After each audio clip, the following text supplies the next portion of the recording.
telefonları, yaladık dost olanları. Her gün gel gör ya bunları, o derece tamaşaları.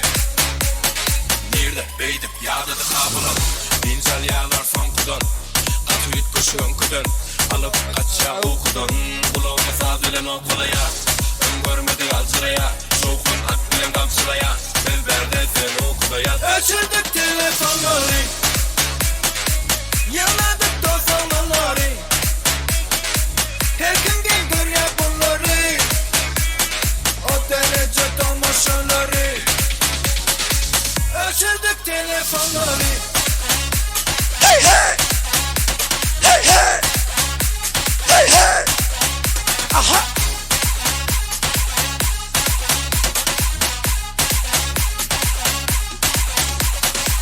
Bu yerde kesik yok, bayımızda özledimiz.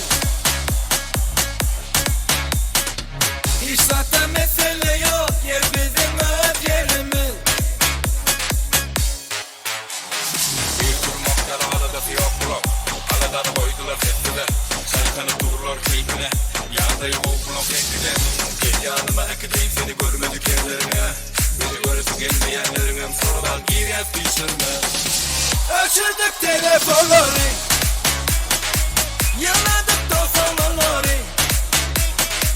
Her gün gel gör ya bunları, o derece tamaşaları. Açırdık telefonları. Tavsiye edilen kardeşleri balası hey Hey hey hey! Hey hey! Hey hey! Açırdık telefonları. Baylıcan kaydın mı? Hey hey! Hey hey! Hey hey!